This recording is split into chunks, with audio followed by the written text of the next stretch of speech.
시청자 여러분 안녕하십니까? 조선일보 논설위원 이동훈입니다. 역사 왜곡 논란 끝에 폐지된 SBS 드라마 조선구마사, 그 드라마가 촉발시킨 반중 감정이 심상찮게 확산하고 있습니다. 강원 홍천에 추진 중인 한중문화타운 사업에도 불똥이 튀었습니다.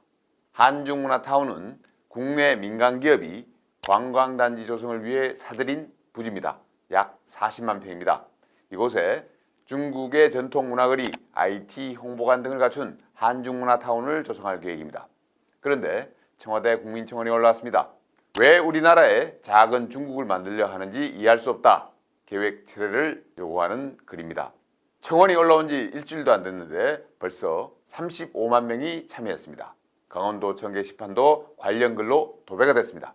1년의 사태를 보면서 저는 우리 국민의 반중 감정이 이제 반일 감정 이상이라는 생각이 들었습니다. 조선구마사라는 드라마, 한중문화타운은 사실 계기일 뿐입니다. 이미 반중 감정, 반중 정서는 우리 국민들에게 상당한 수준으로 널리 뿌려져 있었습니다. 여기에 드라마나 문화타운이 불을 붙인 겁니다. 반중 감정은 특히 우리 젊은 층에 강합니다. 일상에서 중국인들과 부딪히는 것들이 크게 작용하는 것 같습니다. 한국에 유학 중인 중국인이 약 7만여 명입니다. 젊은이들의 일상 자체가 중국인과 부대낄 수밖에 없습니다. 중국 유학생들의 시끄러운 목소리, 공중도덕 무시, 아나무인 태도, 이런 얘기들이 젊은이들의 커뮤니티에 심심찮게 올라옵니다. 홍콩 윈저 시위 때 중국 유학생들이 지지 현수막과 대자보 등을 무단 철거해서 우리 학생들과 충돌하기도 했습니다.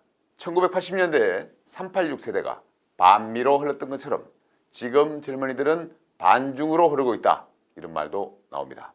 반중 감정은 중국의 힘이 커지는 것과 비례해 왔습니다. 중국은 지금 미국과 패권 경쟁을 벌이는 초강대국입니다. 큰 시장을 무기화하고 있습니다.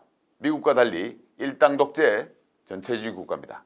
다른 나라를 폭력적으로 대하고 고압적으로 찍어 누릅니다. 중국 청년들도 맹목적 애국주의 성향을 보입니다. 민주화 법치, 인권이 없는 세계 초강대국은 폭력배와 다르지 않습니다. 미세먼지와 황사는 또 어떻습니까? 서해 무법자 중국 불법 어선 문제는 어떻습니까? 방탄소년단 등 한류 스타들을 괄시합니다. 고구려만이 아니라 한복과 김치까지 자기들 것이라고 우깁니다. 남자가 알몸으로 배출을 저리는 무개념 행태는 어떻습니까?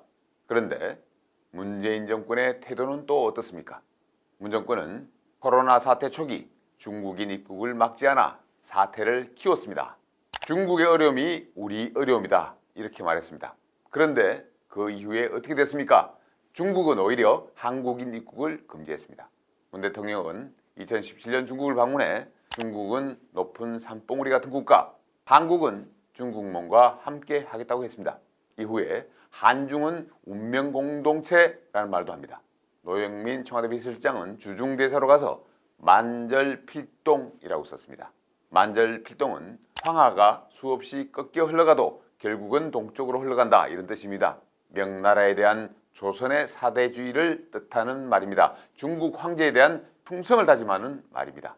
사드는 핵 없는 한국이 북핵에 대응하기 위한 최소한의 방어 무기입니다. 그런데도 중국은 사드 보복으로 수년째 한국을 괴롭히고 있습니다. 사드를 추가 배치하지 않겠다는 등 이른바 사드 산불선언까지 해야 했습니다. 외교안보 주권 포기입니다. 그런데 중국은 북핵 해결에 어떤 도움을 줬습니까? 보수 진영에선 문재인 정권 핵심들이 중국 모택동 혁명에 대한 향수를 갖고 있다. 그래서 친중 성향이 머릿속 깊이 박혀 있다, 이렇게 보는 사람들이 많습니다. 단순히 경제 문제 때문이 아니란 겁니다. 중국과 비교하면 역사적으로 미국은 우리나라를 크게 힘들게 한 적이 없습니다. 미국은 6.25 전쟁에서 대한민국을 구했고 경제 발전에 큰 도움을 줬습니다.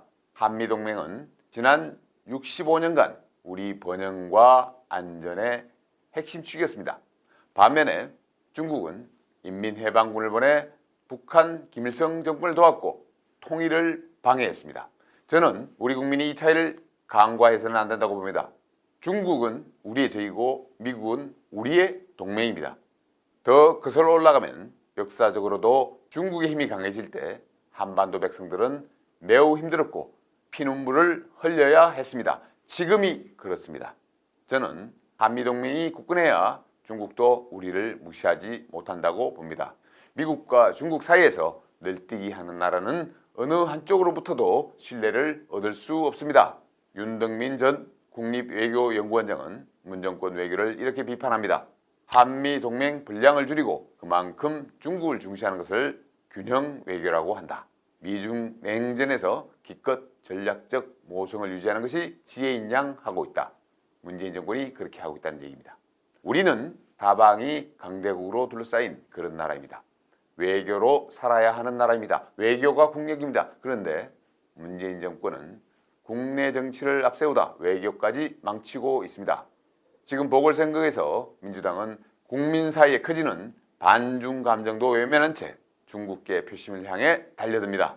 영주 자격을 취득한 지 3년 이상 경과한 등록 외국인은 지방선거 투표권을 갖기 때문입니다. 서울에서 투표 자격을 갖는 중국 국적자가 4만 명에 달할 것이라는 추산이 나옵니다. 이런 친중 행보가 지지층마저 등을 돌리게 할 것이란 말도 있습니다. 문제는 이번 보궐선거가 아니라 내년 대선입니다. 반중 감정이 계속 확산하면 내년 대선에서도 상당한 변수가 될 수 있습니다. 외교 전문가 윤덕민 교수는 이렇게 말합니다. 한국은 대륙 세력과 해양 세력이 다시 맞붙는 대전환의 위기에서 스스로 극복하는 힘을 보일 때가 되었다.